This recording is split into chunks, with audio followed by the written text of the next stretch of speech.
لە چەند ڕۆژی ڕابردوودا ڕێبەری ڕەوتی سەدر لە تویتێکیدا باسی لە پرسی نرخی دۆلار کرد و داوای دەست بەجێ میوانداری وەزیری دارایی و پارێزگاری بانکی ناوەندی بۆ پەرلەمان کرد.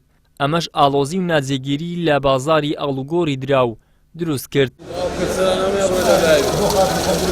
بەپێی دەستور و یاسا کارپێکراوەکان گۆڕینی بەهای دراوی نیشتمانی بەرامبەر دراوی بیانی کە لێرەدا مەبەست لە دۆلاری ئەمریکیە تەنها لە دەسەڵاتی بانکی ناوەندیدایە تا ئەو بڕیارەی لێبدات هیچ شتێک ناگۆڕێت.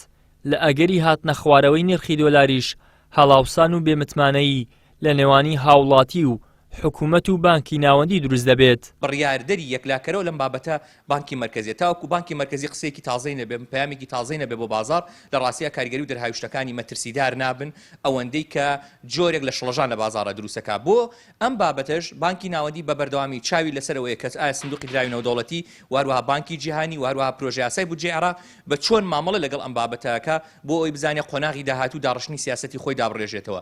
بە پێی پلانی قۆناغی ڕابردوو حکوومەتی عێراق ئەڵێ ئەم پلانی کە داڕێژراوە بۆ بەهای دۆلار بەرامبەر بە دیناری عێراقی و لە وەرەقەی سپیە کە لە سەردەمی مستەفا کازمیان خراوەتە ڕوو حکوومەتی عێراق ئەڵێ من ئەم پرۆسەیە بۆ ماوەی 3 ساڵ بەردەوامە بێ.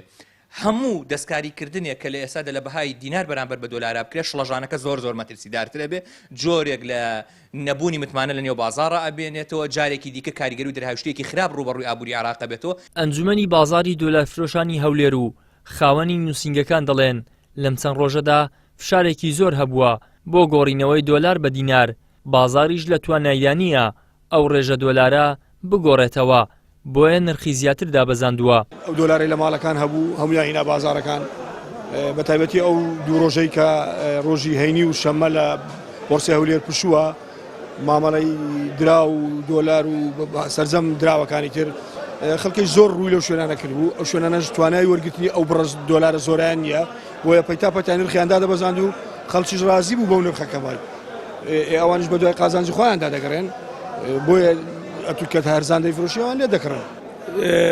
چەند جارێک پڕۆپاگەندەوەیان کرد ئێمە دۆلاردا دەبەزێن دۆلار لەدەست نەدەست سەرۆک وەزیرانی عێراقە نەدەست سەرۆک کۆماریە تەنیا پەیوەندی بە باقی مرکزی هەیە و ئەو دەتانی ئەوە بە ئاڵوگۆڕی نرخەکان بکات گەدای بەزێنیان بەرزی کاتەوە.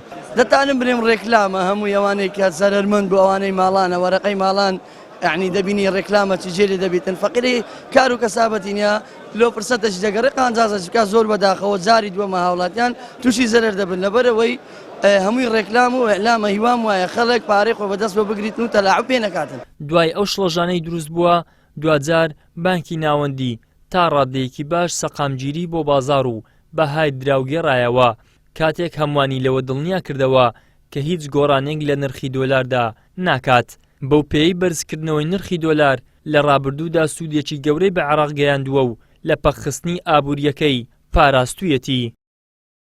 ئیدریس محەممەد، کەناڵی ئاسمانی پێام، هەولێر.